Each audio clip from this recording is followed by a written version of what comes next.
All right. Good morning, CMask viewers. Welcome to another episode of CMask with the dudes, Will Nolan, Nick Stumphauser, and Tim Gordon. Good to see you dudes as always.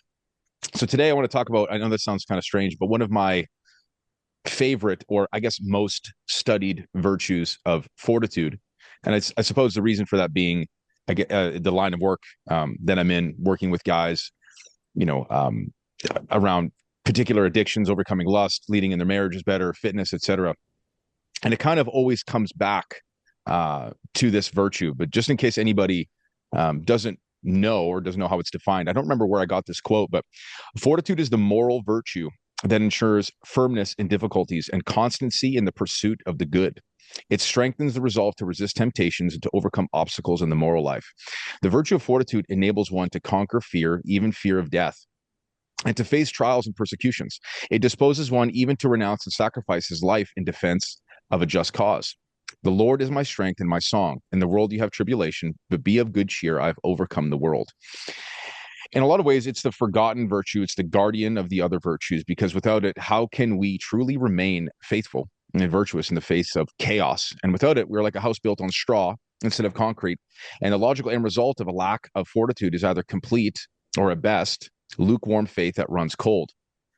And so, just to quote St. Ambrose on fortitude, one of the duties of fortitude is to keep the weak from receiving injury, another to check the wrong motions of our own souls, a third both to disregard humiliations and to do what is right with an even mind. All these clearly ought to be fulfilled by Christians and especially by the clergy. So the first sort of question discussion point is sort of this, enjoy the decline, which I think is a cry of a nation of men that have abandoned the idea of, fortitude, mortification, longanimity, etc. And we're trying to bring light to a doomer worldview. So how do we inspire men to see through the psyop of the black pill, and how can they sort of reclaim a sense of fortitude in a world that we know go right, but the world is telling them to go left? This with regards to their occupation, especially marriage, faith, etc. So, Will, we'll start with you, man. What are your thoughts on this? What you're describing there with the black pill is nihilism. So guys who don't actually think that there's anything worth fighting for or dying for. And if they're in that state of mind, it's difficult for them to really show any kind of courage.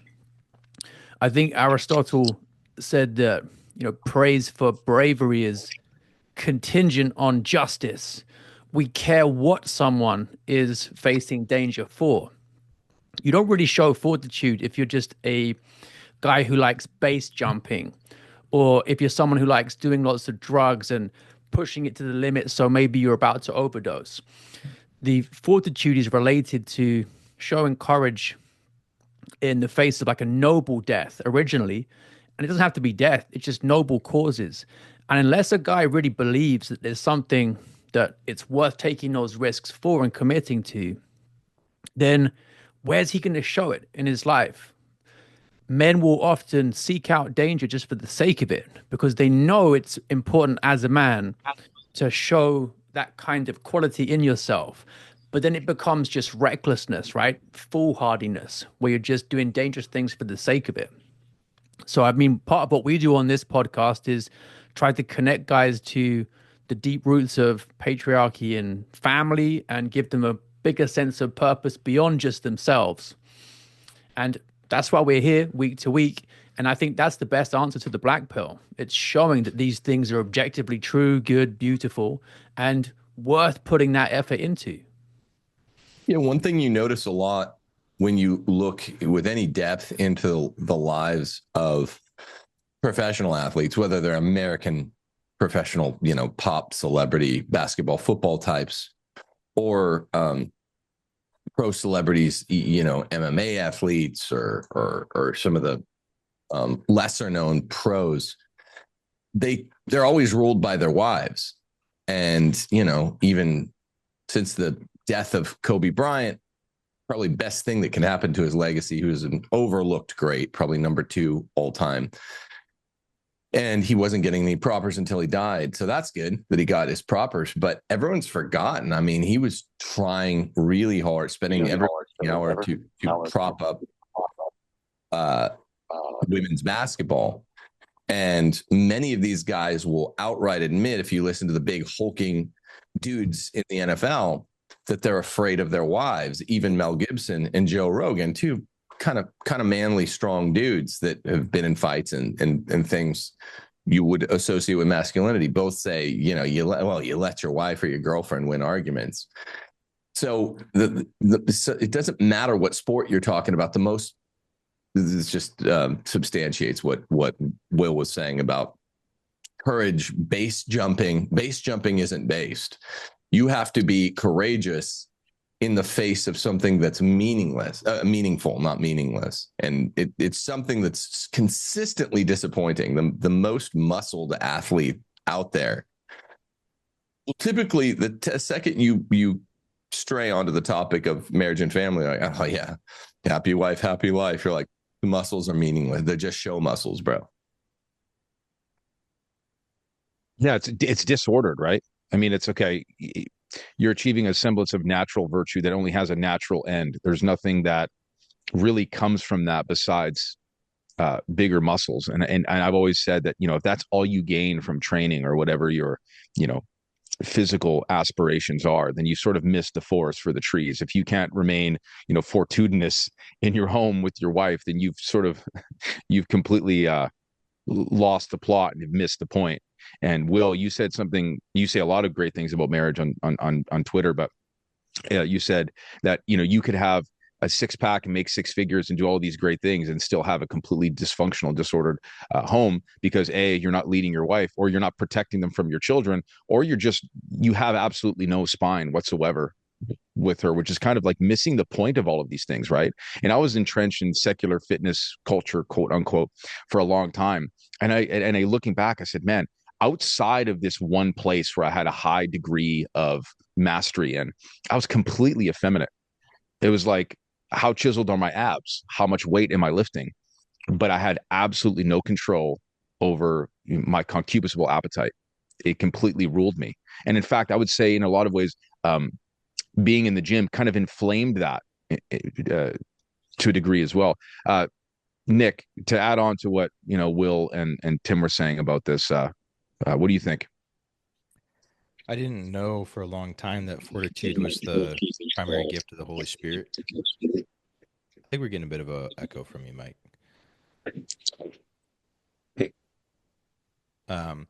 And when I learned that, I was very surprised. I would have assumed that it was something like peace or joy or charity or some level of like faith, like spiritual enlightenment sort of thing. I expected all of those things. Fortitude really surprised me. And when I learned that, I started praying daily for fortitude. Because as you kind of quoted, I realized that basically everything I was struggling with can be overcome by virtue that I didn't have. So like, could I please just have the one virtue that'll help me do all the other hard things? You say in What a Woman Is, Mike, that we've romanticized dying in a crusade, putting on armor and going out and fighting these great battles as men. But what we really need to romanticize is like patriarchy and loving one woman well our whole lives through all stages till we die. And that's way harder. And then you go on to say that marriage is slow martyrdom.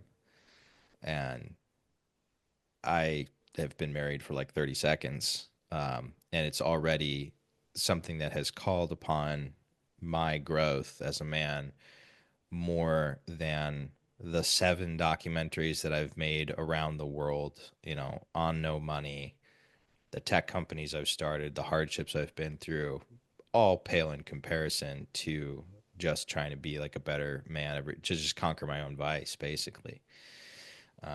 So I've been disagreeable with respect to fitness, both when I was not in it actively and even now as somebody who, really is pursuing a lot of Olympic weightlifting goals. It's just so banal compared to just conquering that vice. Like, are you patient? Do you get irritated over small things? Like, are you moving toward greater holiness with your family? Because as I joke with you, like, number go up so that number can go up. Like, you know, I yeah, I hit a squat and I asked my coach, I'm like, oh, that's great. How long do you think before I can hit this number? And then it really quickly turns into nihilism for me when I was like, okay, so like if I train really hard for a long time, I might get to 70% of what Mike and Will deadlift. Maybe if I don't like injure my spine sometime in the next 8 years. And Mike, when I was talking to you about it, you were like, maybe I'll deadlift 805 to 815 this year. I'm like, okay, so it never ends. It really, truly never ends. Yeah, it never does. And that's why it must be well ordered. And I know this might sound, maybe a little weird and cheesy, but I remember seeing a video of Will praying the Psalms in between lifting, or something like listening to Gregorian chant, or something like just, crossing yourself before a lift, and really, and this might sound really Protestant, but like inviting God into the process with you and being intentional about that. Because it used to be where, I had a bad gym session, and when you're almost 15 years into it and you're natural, somebody asked, it was Joshua Charles on Twitter, was like, does it really take a year to put 5 pounds on a lift? I said, yeah, when you're not on performance enhancing drugs, it is a painfully slow, and you have to be somewhat creative and incredibly consistent with not just training, but with also sleep and nutrition and everything else. And without it, it's just a meaningless idol. However, when you invite God into the process, it's such like, I marvel at creation the more I grow in my faith. The fact that our bodies can make these types of physical adaptations, neurological adaptations over time in this way is remarkable. And so when a training session does not go as well, like I've kind of coming out of it now, but I've been going through an extended period of time where my body just hurts. Like, I feel like I'm getting older. I put a lot of miles on the clock with training. So numbers were sort of down compared to where they were before. But with this sort of invitation of God in the process, making it sort of a movement meditation with God as sort of another prayerful activity, I don't really care what I'm lifting, because I know if God so wills, I'll come out of the other side stronger or not, but still bringing glory to him regardless. And Will, what's been your experience? You've had a slew of, because I'm going to be touching on sort of physical fortitude and its importance in building actual fortitude, but you've gone through a string of injuries, and some fairly catastrophic ones. Like, what's grounded you through that process? Because you benched 440, I believe you squatted 600 plus, and yeah, 6, and you've deadlifted 700 plus at a low body weight, lifetime drug free. What's that been for you? So first, I want to say that, the church doesn't teach that guys have to live to get to heaven. So I'm not making any claim like that. But I think it is important as an easy way for guys to expose themselves to difficulty and just develop a habit of enduring hardship. So if you get attached to the process of it, just saying things like, I'm going to show up and just do my sets and reps and stay quite detached from what my performance on the day might be, whether it's great, whether it's bad, I'm not going to freak out about it. I'm just going to commit to showing up. What you're doing there is actually cultivating some of the most important parts of fortitude, and the ones that don't get talked about much because they're not sexy. It's stuff like persistence, endurance, patience. I think these are listed out as like the integral parts of fortitude. If you look at the way that Aquinas analyzes the virtue, the toughest part of fortitude is really the endurance. Like, how long can you stick at something? It's not having some spike of aggression where you go on the attack just for a couple of seconds. He actually says that's easier. The endurance over the long term, that's the tough thing. And that's what I was thinking of when Nick was talking about marriage being one of the main vehicles for the development of fortitude. And Tim was saying as well that you can have these guys who might be great in like a 3-4 second play, demanding extreme aggression on the football field. But when it comes to decades of standing up to your wife, for example, and saying no, upholding boundaries and leading in the family. They're pushovers because they haven't got the endurance.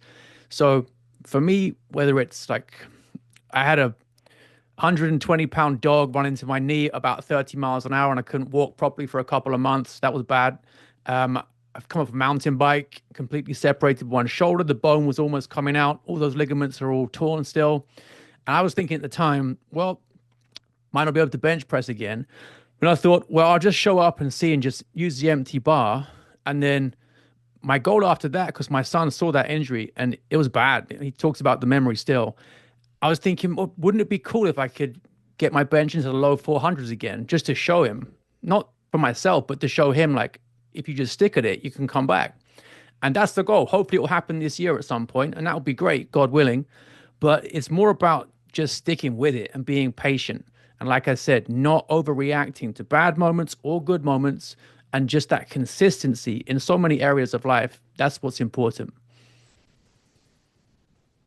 That humiliation that comes with an injury and then being like 40% weaker and 50% weaker is good for you, is really, really, really good for you.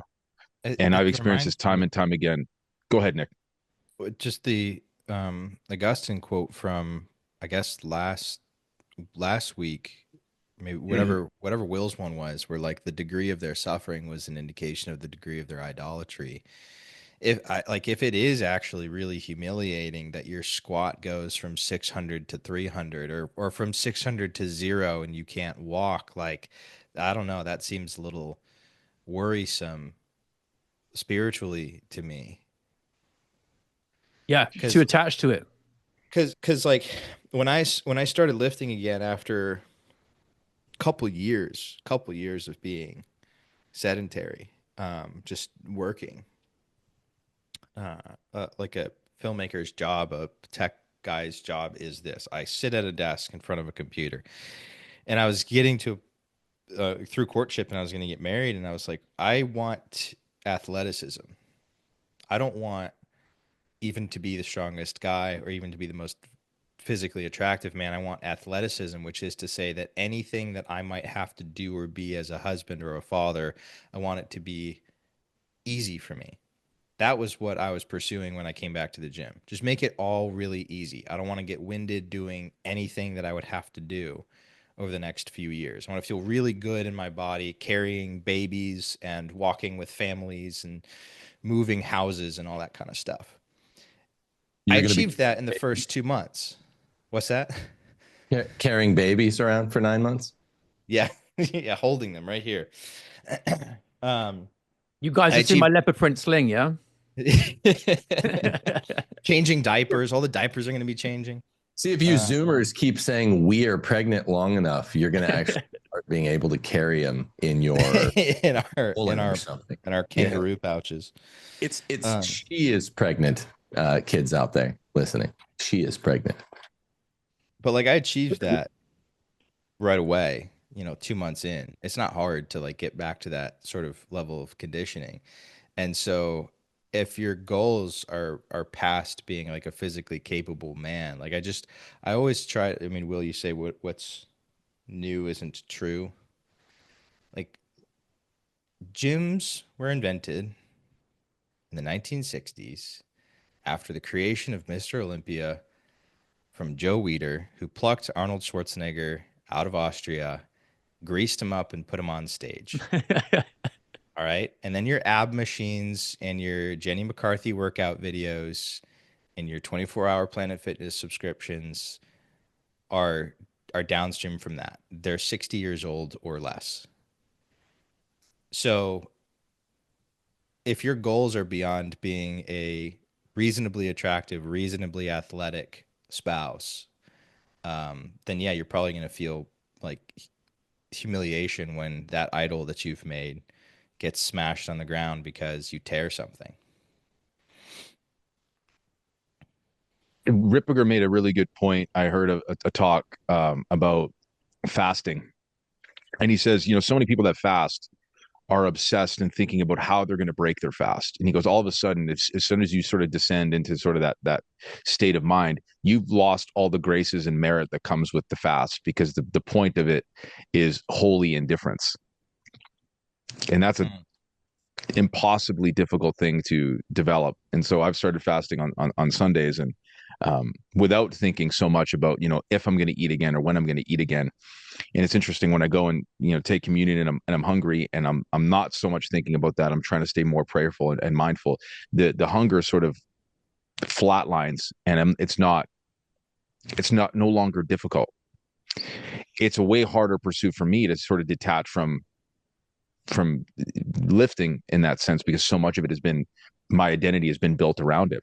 So you're absolutely right that humiliation is a symptom of an attachment, and the whole point of becoming a saint is having none of these attachments. So it's a hard balance to strike. I still haven't fully gotten all the way there with that yet, or with work, for example. But so we pray for the graces to understand that it's not about these things. God's not going to ask me how much I deadlift when I account for my life and how I led my family. But nevertheless, so the next thing is, so I know we've talked about physical training, but how does the modern Catholic man tangibly build fortitude? I know it's easy to get into the David Goggins sort of just do harder things, which really just becomes kind of like the pagan Adonis cult worship of the body that I think ultimately were bodybuilding's origins came from.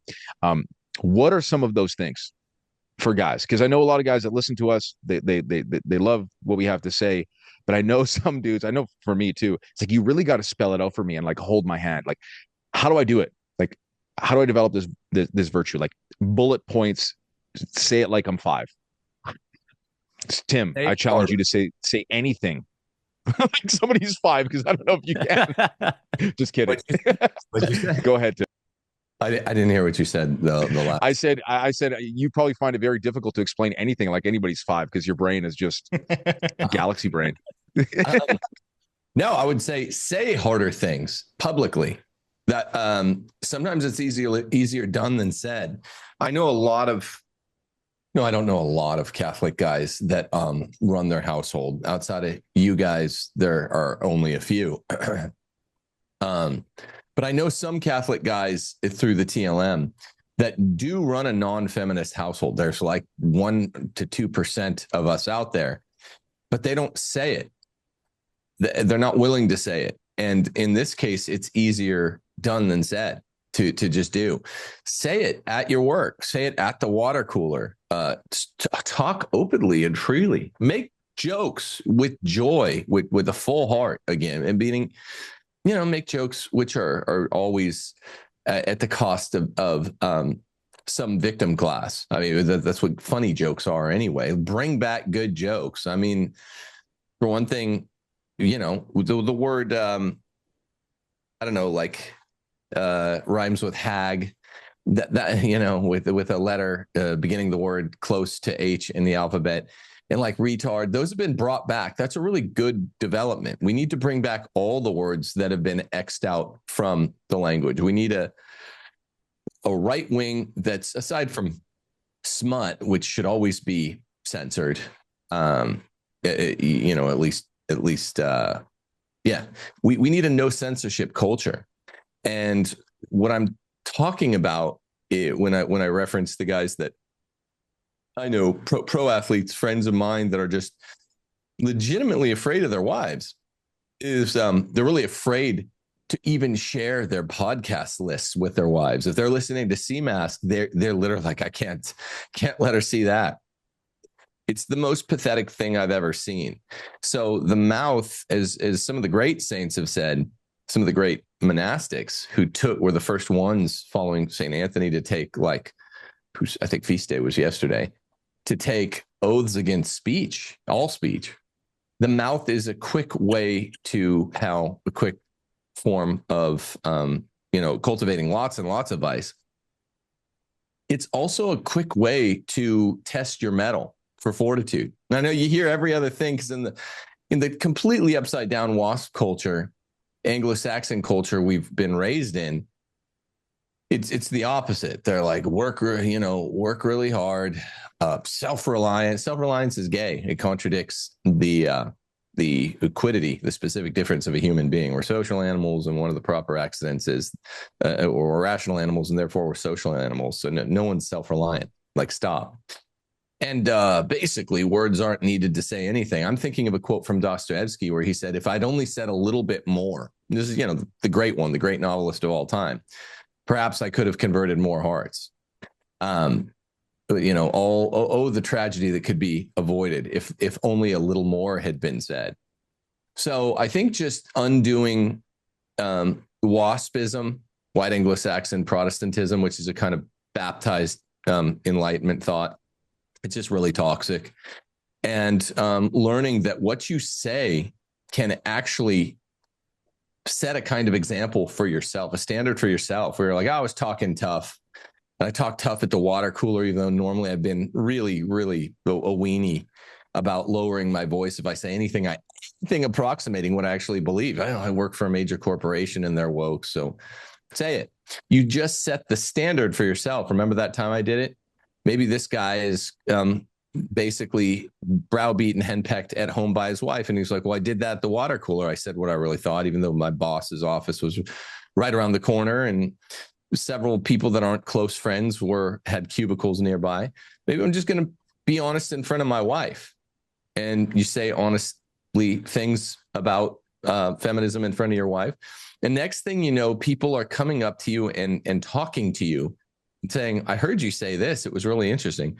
One time I was on a train to present a philosophy paper at the American Philosophical Association in Chicago, trained from California to Chicago. And you get sat with strangers in the dining car. So it was me and Steph. And there was like a blue-haired freak woman or whatever, and some elderly Chicago statesmen. They weren't together, but they were seated on the same side of the table across from me and Steph. And the blue-haired lady started talking some shit. I forget what it was. And I was like, actually, let's go through it. She said something about like the American dream, like none of us can achieve it. And I was like, hold up. Let's assess some of your premises. And I just went through, I was like, so the four of us are four very different looking people, some maybe gay man from Chicago, well-to-do, you, some, weird bio-Leninist freak, me and Steph, just like a Catholic couple from California. And all of us, we have the Rocky Mountains, the sun setting on the Rocky Mountains over here, all of us having a nice meal together. We all disagree with one another, but we have this nice meal, and we all have the ability to travel like 1,500 miles over the course of 2 days on this nice train. Don't tell me, strictly speaking, that the American dream was always a sham. I mean, maybe it's been bankrupted or mortgaged, rather, by this class or that class. I can get that. But don't tell me it's strictly speaking false, or that it's strictly speaking dead. And then like the Chicago guy, who was obviously Chicago lib, started pushing back. And the blue-haired freak chick was like being converted. And she got her freak husband, who was at some rally, on the phone. She's like, you have to listen to this. Then the next day I was just in the viewing car, and some guy that had been seated like 8 feet over here was like, hey man, I'm a Hollywood screenwriter. I'm a crypto conservative in Hollywood, because we took off from Union Station in LA. He's like, that's amazing. You have to speak like that. People don't speak like that loudly. He's like, you have a loud voice. You tend to speak loud.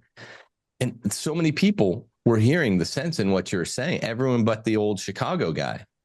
And so the point is, there are listeners that need to hear that. So all this bullshit about don't talk about politics and religion, not within an earshot of people who might hear it, that WASPism has controlled the narrative. And so people have just, it's aided in the censorship that abounds everywhere. And it just means that people are hearing like feminism and transsexualism in their like My Little Pony cartoons and everywhere else. And they never hear any pushback. So even reasonable, maybe cowardly souls are just like, this must be true, because the conservatives would be pushing back if it were false. So speaking the truth is actually a major, major shortcut to becoming brave. Then you're used to like whatever happens, That's true fortitude, is I'm going to do the right thing no matter what follows, and speaking loudly, not speaking quietly and carrying a big stick. That's Protestant bullshit. Speak loudly and speak true. That's a quick way in today's information run society to get fortitude. There's a line in Joseph Pieper's book on the virtues that reminded me of Tim. I love it. He says that the virtue of fortitude protects a person from loving his life in such a way that he loses it. Protects a person from loving his life in such a way that he loses it. If you're too attached to your job, for example, and you're afraid to speak the truth, then you end up living on your knees, right? In a way that means you lose your life. Yes. Yeah, absolutely. Yeah, it's a kind of pride of life applied to all the accoutrements of life. Yeah, exactly. Tim, that's such a good point. You know, a lot of us emphasize, physical training, which is obviously important. I think it's really easy to show up for an hour, 90 minutes or whatever, and show up to the gym or shoot hoops or sprint or do MMA than it is to actually go around and have, when it's necessary, difficult conversations, especially with family, especially with your wife, and in seemingly like insignificant ways too. I'll kind of give an example of my life is, let's say I'm in a conversation with, family, and somebody says that Jesus is just a prophet. Like, am I just going to cower and capitulate because it's an uncomfortable conversation to have with family? Or I'm going to say, well, no, I don't have to swear or be abrasive. Jesus is God. That's a sort of a little example of something like that, where it makes, it creates enough discomfort where most people just wouldn't have that conversation, where we should be pushing in to conversations like that. And this is what has drawn me so much to you guys, because you just didn't care. You just don't care, and you'll just say what needs to be said. And what I've noticed is men respond really favorably. Even the guys that are like initially burned by what is said, they respond really favorably to that. In my men's group, there was a lot of guys just like pussyfooting around and not showing up to meetings, sometimes showing up to meetings, and they're just waffling. So my partner Brian and I, we put together an email just absolutely scolding them and calling them out, essentially calling them weak. That same meeting, we got like 40%, 50% more guys to show up. And it's like that. It reminds you of that Spider-Man meme in a way. Like, all the Spider-Men are just kind of pointing at each other. Men are like waiting for other men to have these conversations for them, instead of having the conversation for themselves and rallying the troops, if you will. The amount of DMs and messages and comments that I get, I'm sure you guys get, with the work that we're doing for CMAS kind of speaks to that. So many guys are kind of in this corner, maybe lifting some weights or doing the MMA stuff, but like not having difficult conversations, because essentially they're, as Will, says, spiritually gay for pay. They're living on their knees because of their job. That's a really good point, Tim. It's have the hard conversations, do the hard things, but especially have the hard conversations. If you're avoiding a difficult conversation in your life, then you're not fortitudinous. If there's anything that anybody in your life needs to hear and you're avoiding saying it, number one way in the modern world, you just proved you don't have fortitude. Sorry, Will. No, I was going to say something similar. I was going to give a quick list of topics, because Mike was asking for specifics for some of these guys who want it spelled out. Probably in order of like ascending difficulty to discuss. I might even have to leave the top one off. So start speaking out against greed or avarice, right? In economics, like a guy who thinks that the best job for him is always the one that's going to give the biggest salary, or just question consumerism. That already is going to be a hot conversation in a lot of families and friendship circles. Okay, so something to do with money. Start there. Next one, greed. Okay, and you might even don't even have to say anything. Just turn down dessert, right? Just say, "Oh, not for me today," right? I don't need it, and then that might start off some conversations too. The next one, if you're feeling ready for it, you can talk about sexual deviance, right? You don't approve of homosexuality. Just don't. You think it's disgusting. see where that goes, right? That's another topic. If you want to take it up a notch, and at this point, you're probably in getting fired territory in some jobs. If the sexual deviance one didn't take you there already, feminism, okay? So women can't be leaders in any capacity. And if we're thinking about marriage in particular, the man's the head of the household. That's pretty tough. I'd put that on a maybe joint level with stuff about race too. And then the next level up, it's the sort of stuff that E. Michael Jones talks about. That's probably the level of difficulty on an ascending scale. So start at a level that stretches you. Yeah. Yeah. Yeah, extremely well said, dude. I mean, I'm encountering this funny conversation. You guys have 7 kids, and I'm about to have, God willing, my 3rd in July. And this conversation has already come up. And this is kind of one of those examples of talking against contraception and that whole, mentality. But people are like, are you going to stop? Like, that poor lady. Like, so what's your plan? And it's like, well, we're always open to life and we don't contracept. And like the look of shock and horror on people's faces, because it convicts them. And that's a good thing, right? Quoting you again, Will, first it hurts and then it heals. Like these types of conversations, so necessary in a culture that's so anti-family, but not just anti-family. Above that, it's like anti-Christ. And so on the talking more specifically about Christian men, I made a video about this that actually our friend Matt Fradd reposted on his page on YouTube, which was pretty cool. I was talking about Andrew Tate and the state of sort of modern masculinity. And so I have a point here. Neglecting physical fortitude in favor of piety is thinly veiled sloth. We know physical training is only of some value compared to the spiritual life, but physical prowess, even as St. Paul says, and I think it was in Timothy, there is some value to be had there. Like Christian dudes, it's actually not that hard to be more impressive than a guy like Tate. Speak difficult truths, lead your family virtuously, like live a holy sacramental life, but like don't be fat and weak. Like I can't believe that we have to say it. There's so many guys who are like, I'd rather be, look at the Saints where any of the Saints jacked. It's like, it's not the point. If you're a saint, this conversation is not for you. Like, why are you listening to Seamask if you're a saint already? Most of you guys aren't. Most of you guys are overweight. You can't get your waistlines in check, and you wonder why you can't get your wives in check. You can't get your homes in check because you're failing. But you think like doing all these consecrations and going to daily mass is like going to fill those gaps. Yes, it's the A tier most important thing, of course, but like you're slothful, you're weak. Tate has just filled this void because we've become so unimpressive as men.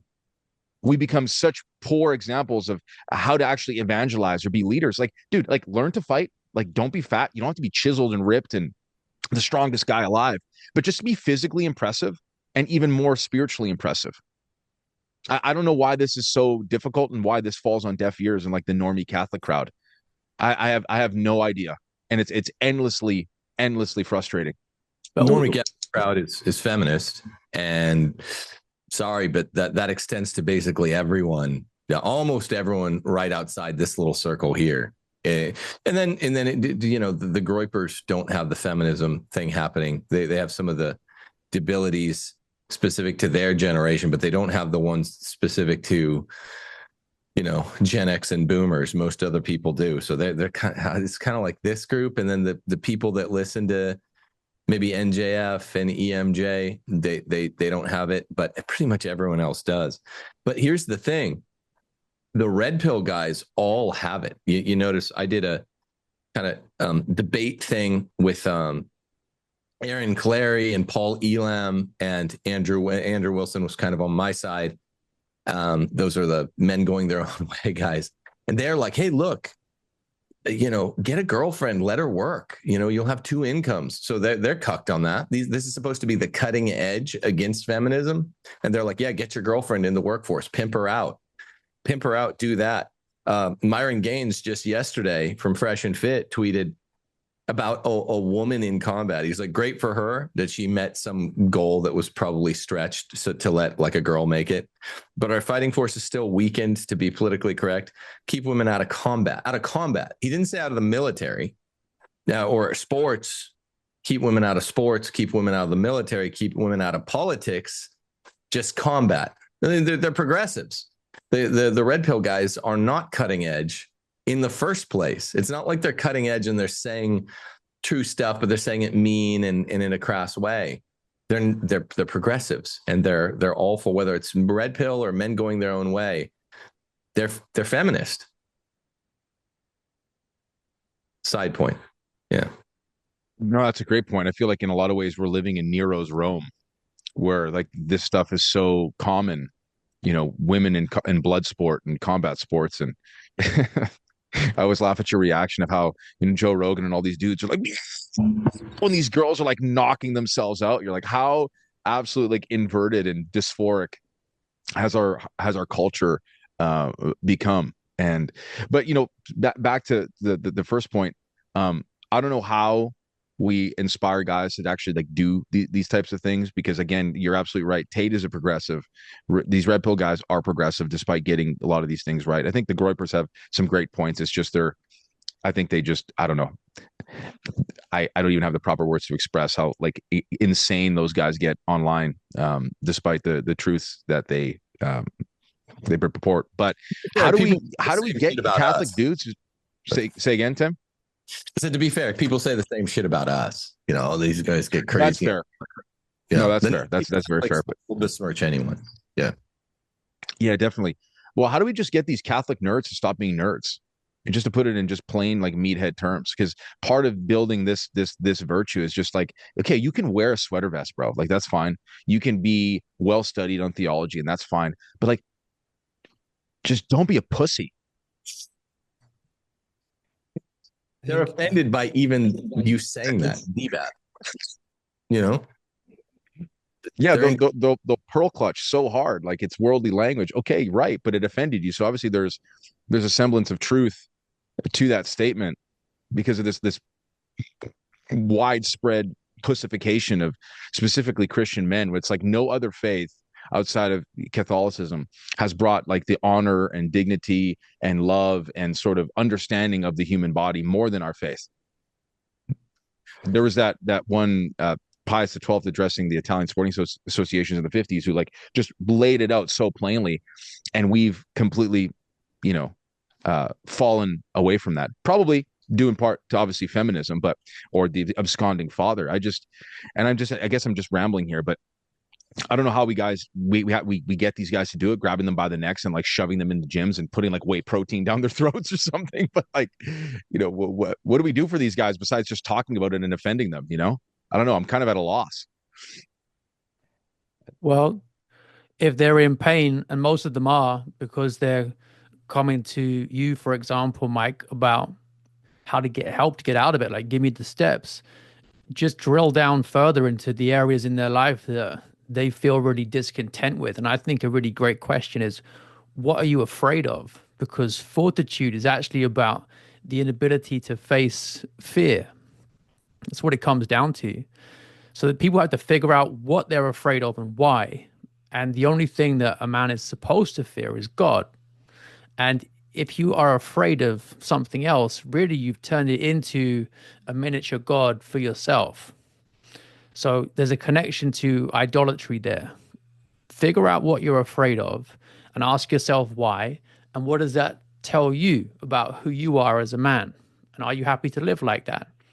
If not, then it might be that list of topics in conversation to start speaking your mind on, right? Maybe that's the way into it. Or maybe it's just putting down the fork when it comes to dessert being served. Don't have it. Maybe it's getting the gym once a week if you think you're afraid of physical hardship. But little by little, confronting your fears, whether they're physical, psychological, emotional, whatever it is, that's the only way to do this. Yeah. That's a great point. And that's exactly what I put my guys through, because I'm exclusively coaching Catholic men in the area of fitness, but it not just being just a purely secular approach to it. And I admire all those guys that reach out and like, hey, dude, I'm clueless. Like, I don't know what to do. Like, I feel physically weak. I lack virtue. And so obviously this message is not for those guys that are being proactive about it. But Will, you touched on a good point there. It's the same thing you would recommend to a guy like me that's trying to get into deeper theological study. It's like, don't go read the Summa. Like, just don't try to do that. Don't go try to lift weights like 5, 6 days a week. Don't jump into Aristotelian metaphysics like as you're trying to understand, the teachings of the church. Like, start in a way that pushes you enough out of your comfort zone where it is uncomfortable. And over time, there is an adaptation that happens there. And that's exactly and precisely the approach I take with these guys. It's like, hey, I don't care what's optimal. I care what's like sustainable ultimately. And as you sort of get through the motions and go through the motions of that and you face this head on, no different with this dynamic with your wife, like, as you know, with your company, Will, and a lot of these conversations I've had with these men, it's like, okay, listen, like your marriage has been like this for X amount of time. So it's going to take, a significant amount of time to course correct. And it's not just going to drop the patriarchy hammer on her head the next day. It's these series of changes, but that start with you and confronting the fear and building this virtue and kind of slowly over time, bringing it all together. Right. So that's a brilliant point. I'm not proposing go and get into the gym and get jacked up on steroids and go lift weights 6 days a week, just like I'm talking to the meathead guy that wants to get into theology to go read the Summa. And there's a really good point to be had because a lot of guys are all or nothing. I know I am, and you really need to spell it out. It's like, dude, it's actually not weak to start slow. That's actually smart. And it's humble. It's meeting yourself where you're at and showing that humility to say, like, yeah, I can't take all this on. I'm going to fizzle out. So start slow, work your way up. I don't care if it's the bar, if it's like 10-pound dumbbells. It doesn't matter what it is. The point is you get in motion, you start actually doing it. Can I read Chesterton's definition of courage, fortitude? And I know all the nerds in the audience are going nuts with this one because they're like Chesterton, but he's got a really good definition, and it's the main definition of fortitude. We haven't addressed it yet. Go ahead, man. Courage is almost a contradiction in terms. It means a strong desire to live, taking the form of a readiness to die. He that will lose his life, the same shall save it. Is not a piece of mysticism for saints and heroes. It's a piece of everyday advice for sailors or mountaineers. It might be printed in an alpine guide or a drill book. This paradox is the whole principle of courage, even of quite earthly or quite brutal courage. A man cut off by the sea may save his life if he will risk it on the precipice. He can only get away from death by continually stepping within an inch of it. A soldier surrounded by enemies, if he's to cut his way out, needs to combine a strong desire for living with a strange carelessness about dying. He must not merely cling to life, for then he will be a coward and will not escape. He must not merely wait for death, for then he will be a suicide and will not escape. He must seek his life in a spirit of furious indifference to it. He must desire life like water and yet drink death like wine. It's a good one. And that's what Fortitude's mainly about, is the confrontation with death. And I don't really have a lot of... That's a great quote. And sort of in closing, and sort of, I guess, in humility too, I think a lot of guys have the tendency, let's say, listen to us and think sort of that we've got it all figured out, that we've maybe not gone through a high degree of hardship. Those of us that really know us and listen to a lot of our stuff, obviously do. But if you guys were to list some like specific examples in your lives where this was so necessary, the fortitude was necessary, and you were challenged by it in such a way that you felt like you were going to break, but by God's grace, you were sort of able to push through and develop this, the topic of discussion, which is obviously fortitude. So, Nick, what are some examples in your life, bro?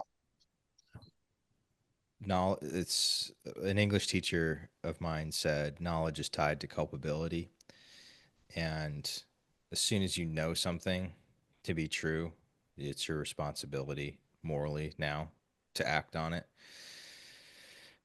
And that's something that I think that I've habituated quite well, that the moment I sort of become aware of the more correct way to do or be, I have to do it.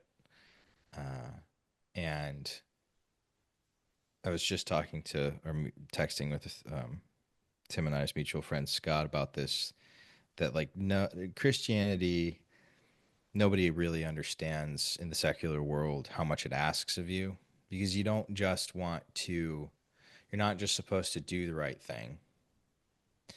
You're supposed to do the right thing and submit to the fact that doing the right thing is the right thing. And then after you've gone through that pain, you're also supposed to do it with joy. And I think that's the area of fortitude that I'm struggling with the most is I know what the right thing is and I do it, but gosh, I should be way more cheerful while I do it. I understand suffering's good. I understand doing the hard things good, but I feel a tremendous lack of virtue in my ability to do it with the same kind of cheerfulness that I think is incumbent upon somebody who truly professes the things that we do. So that's where I'm struggling right now the most. That's very, very, very relatable. And Will, how about for you? Well, I suppose the big one would be getting fired and threatened with a lifetime ban from the teaching profession and referred to a counterterrorism unit, and losing my house and income with a stay-at-home wife and 5 kids right before Christmas, and not knowing what to do next, but deciding that there's no way I was going to stay where I was and live on my knees to an ideology that's hostile to masculinity. So that was a big one because it was about endurance and just putting one foot in front of the other and seeing where I ended up. And people at the time assumed that I must have some kind of private family fortune to be able to do that and not have some kind of breakdown over it. But really, my response was that, just like in that Joseph Pieper quotation, you can't love your life in a way that means you're going to lose it. And in my view, I was going to lose it if I couldn't teach with integrity, because that cuts right to the core of what masculinity is. So that's the big moment in my life where I feel like I've been tested most, just in an acute sense, right? A big crisis to go through that took a while to figure out.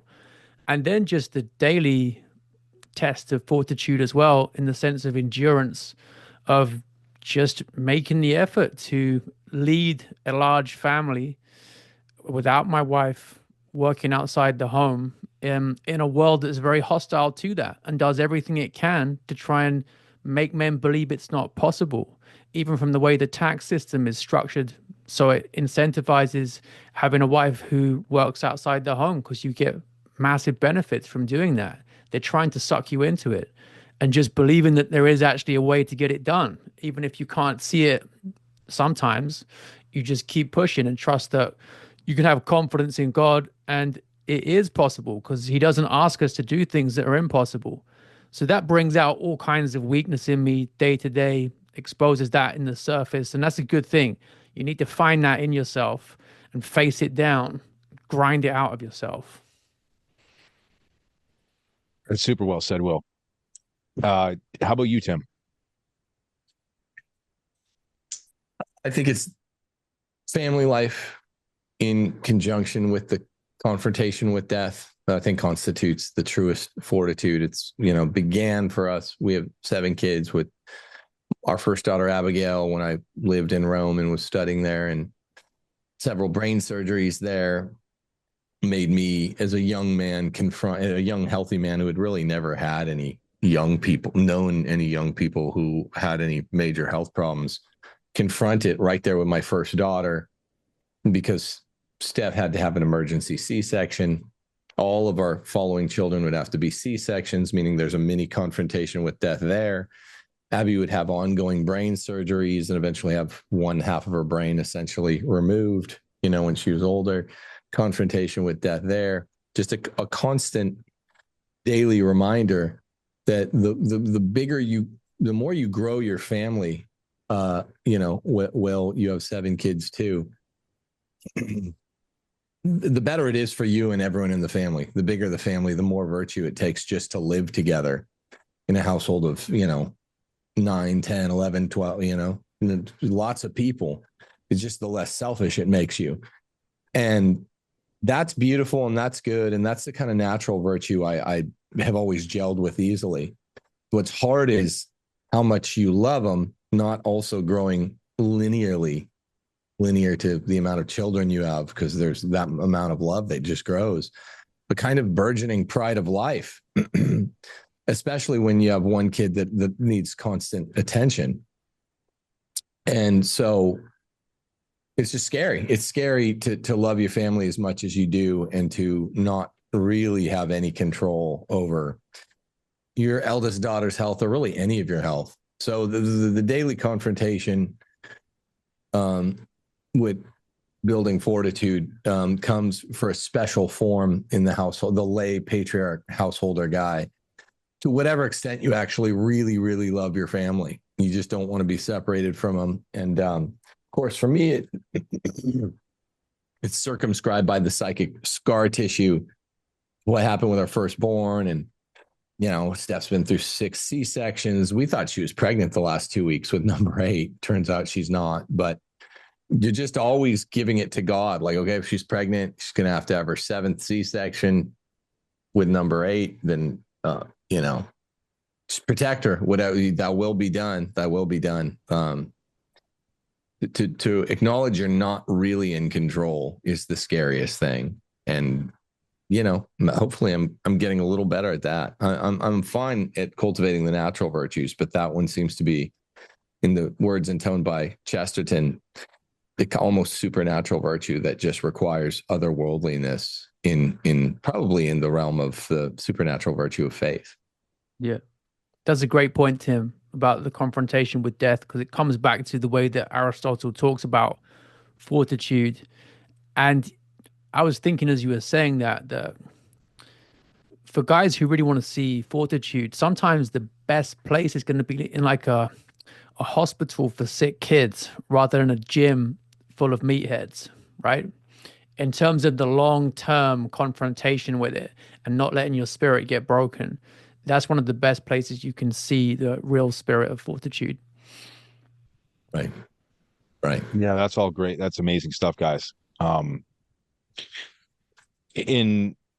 guess for me, I mean, there's been battle with addiction and promiscuity and living without a father and the identity crisis that comes with that and the turbulence in life that comes with that. But the biggest challenge for me was when I moved here and I decided to put my family on my back and leave everything behind, where I was always known as the guy that would never leave that little circle of East Vancouver that I came from. And from like mid 2022 until the end of 2023, I was essentially wrecked with suicidal ideation. I wanted to die. It wasn't like, maybe. No, like I wanted to die. I didn't have it in me. It was my daughter and my wife that gave me that little shred, and God's grace, of course, above all, but that gave me that bit of hope that, okay, I'm going to reach the other end of this highway that I'm on that seems endless. And I handled it very poorly. I drank a lot. I wasn't a good husband. I wasn't a good father. I had some semblance of faith, praise God. And, now looking back with the perspective that I have that was the moving here was the greatest decision of my life. There was this purgation that happened to me throughout that process that, in hindsight, had I not done that, I don't think I would have become Catholic. I don't think my family would have received all the sacraments and the graces that we've received last year. Last year was the greatest year of my entire life. And I think that was no coincidence, because I've dealt with suicidal ideation before. I've stayed over a weekend in a brief intervention unit, which is like a psych ward. I've seen this sort of the depths and the ends of myself with addiction and all these things. But nothing tested my mettle with that, having a falling out with my in-laws and going from Airbnb to Airbnb while this house was getting built, having to rebuild a 6-figure income, my wife at the time still working from home. And so, and then all of a sudden, just as the grace, I pushed through that. I knew that there was going to come a time where this would clear, not exactly knowing when, but this grace that just dropped from above that made me to start to inquire about my Catholic history. And then 2024 came, and it was the best year financially, best year faithfully, best year familially. There are multiple miscarriages that happened, a couple that happened along the way. And, I'm sober now and all of these things. But I legitimately wanted to die. And if it wasn't for this like shred of fortitude that I had through that time, and grace and faith in God, that would not have been possible. And that was like and I hate to think about further challenges that come down the pike, but that was a furnace of fiery trial for me. And I'm obviously glad I didn't pull the trigger and send myself to perdition, but by God's grace. And it's funny because how this all kind of came around to when we started Seamask as well. It was in those last couple of months I felt like I was finally getting back on my feet. And yeah, everything that followed from that was then retiring my wife. She's never working again. She's hasn't worked for the last year and a half. Praise God for that. And of course there's more challenges that come along the way, but clinging to that grace and clinging to this idea that what are the sub virtues here? I have them written down. There's magnanimity, equanimity, magnificence, longanimity, perseverance, patience, and mortification. And all of them are inextricably linked to one another. And those are all the sub virtues of fortitude. So that's what we all have in common. That's why we're here talking together. And I think this has been a tremendous conversation. I hope it's been edifying for the listeners as well. And I want to end with a quote by St. Augustine. Fortitude is the disposition of soul which enables us to despise all inconveniences and the loss of things not in our power. Based. So I don't know if you guys have any last closing thoughts, but that's it for now for me. What do you guys say? EBAP. Don't be a pussy. This should be the guiding principle in the schoolyard and as a man gets older. Like, you just want to not be scared and you want to have fortitude. It's simplistic, but we have to go back to saying DBAP. There's a really nice old prayer that I get the guys who I help in their marriages to think about. It goes like this: Almighty God, give me the cheerful strength to lift the burden of troubled hearts from the members of my family without vexing them with the burdens that are mine. Amen. It's old Jesuit prayer. Who is that from? Just an old Jesuit prayer. I don't know who wrote it specifically, but I found it. I just love it. Almighty God, give me the cheerful strength to lift the burden of troubled hearts from the members of my family without vexing them with the burdens that are mine. Can you send that in our chat, Will? That sounds like a St. Ignatius of Loyola quote. It sounds like something he would say. Yeah, it's great. Yeah, it's a beautiful one. Well, gentlemen, this was a great conversation. Hope it edifies everybody that listened. God bless all of you. I will not be here next Friday. I'm traveling. So it'll just be the three of you stooges. I will miss you guys. But until we meet again, God bless you, all three of you, and everybody listening. God bless. God bless, guys. Take care.